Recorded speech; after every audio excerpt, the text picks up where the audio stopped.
धूमिल की एक कविता है, भाषा में भदेश हूं, कायर इतना कि उत्तर प्रदेश हूं। ये कायरता अगर आपको देखनी है और जिसको देखकर आपको शर्म आती हो तो जरा ये तस्वीरें देखिए। कैसे गोमती नगर में भरे पानी के बीच में ये व्यक्ति नफासत के शहर में यूं हाथ जोड़े खड़ा है। किस लिए? क्योंकि उसके साथ में जो उसकी सहकर्मी या उसकी दोस्त जो स्त्री है, लड़की है, उसके ऊपर किस तरीके से पानी फेंक रहे हैं कुछ शोहदे। ये बुलडोजर बाबा का प्रदेश है, राजधानी है। इस भदेशपना को देखिए, सिर शर्म से झुका लीजिए क्योंकि आप लखनऊ में हैं। लखनऊ में आकर मुस्कुराइए मत, सिर शर्म से झुका लीजिए। जरा आप सोचिए, उत्तर प्रदेश में जब बात होती है कि अच्छा प्रशासक कौन है, अच्छा मुख्यमंत्री कौन है, तो बात आती है कल्याण सिंह की, बात आती है मायावती की। चर्चा आप करने लगते हैं बुलडोजर बाबा यानी योगी आदित्यनाथ की। मतलब सख्त प्रशासक। प्रशासक ऐसा होना चाहिए कि जो आपकी सुख सुविधाओं, विकास की जो गाड़ी है उसको आगे बढ़ाए या डंडा चलाए। क्या उत्तर प्रदेश डंडे से हाँक कर चलाने वाले लोगों की जगह बनकर रह गया है? यानी आप शराफत से नहीं रह सकते हैं। ये शोहदेबाजी, इस तरीके की जो हरकत है शर्मसार करने वाली, वो आप लगातार करते रहेंगे और उसके बाद आपको चाहिए होता एक ऐसा प्रशासक जो लगातार बुलेट चलाए। जैसे बुलेट की बात करें ना, तो ये जो बुलेट बाबा, उनकी चर्चा हो रही है। खैर, चर्चा जो भी हो रही हो, लेकिन जो हो रहा है उत्तर प्रदेश की राजधानी में वो जरूर देखने लायक है। और पता नहीं आपको शर्म आती है कि नहीं आती है, पर मुझे देखकर बहुत शर्म आ रही, क्योंकि मैं उत्तर प्रदेश से हूं। उस उत्तर प्रदेश में जिसके बारे में धूमिल ने लिखा है कि भाषा में भदेश हूं, कायर इतना कि उत्तर प्रदेश हूं। मामला यही नहीं खत्म होता है। उसके बाद योगी आदित्यनाथ दो लोगों के नाम लेते हैं, एक मुस्लिम है, एक यादव है, जबकि उसके पीछे तमाम अन्य जातियों के लोग भी हैं। उसमें गुप्ता भी हैं, तिवारी भी हैं, सिंह भी हैं, लेकिन दो नाम विशेष तौर पर लिए जाते हैं।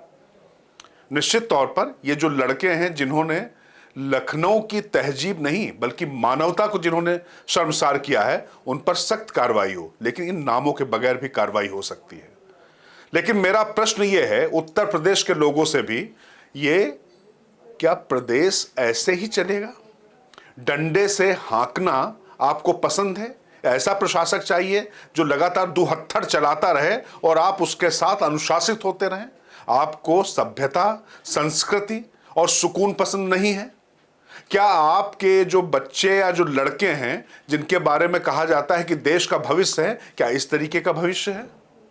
अब बात यहीं खत्म नहीं होती है। जरा बात कर लेते हैं अयोध्या की, अवध नगरी की बात कर लेते हैं। फैजाबाद संसदीय क्षेत्र से वहां सांसद जीत कर आए हैं अवधेश। अयोध्या से अवधेश, ये नारे खूब लगे थे, समाजवादियों ने लगाए थे। वैसे समाजवादी हुड़दंग अपने आप में जितना कुख्यात है, किसी को कुछ भूला नहीं अभी तक। लेकिन अवधेश का करीबी, मतलब अखिलेश यादव के सबसे करीबी अवधेश, लगातार सदन में, चूंकि वो अयोध्या जीत कर आए हैं, इसलिए अवधेश को ही बहुत ज्यादा आगे बढ़ाया जा रहा, दिखाया जा रहा। भारतीय जनता पार्टी को चिढ़ाने में मजा आ रहा है। खैर, राजनीति में ये हो, इसमें कोई दिक्कत नहीं है। एक दूसरे को तंज नीचा दिखाना, ये सब राजनीति में चीजें चलती हैं। अयोध्या से अवधेश जीत कर आए हैं, लेकिन अवधेश के साथ हर समय साए की तरह रहने वाला मोहित खान, जो सीरियल ऑफेंडर है, लगातार पता नहीं उस पर बलात्कार के कितने आरोप हैं, वो एक 12 वर्षीय बच्ची को अपनी दरिंदगी का शिकार बनाता है। वो जीवन और मृत्यु से जूझ रही है।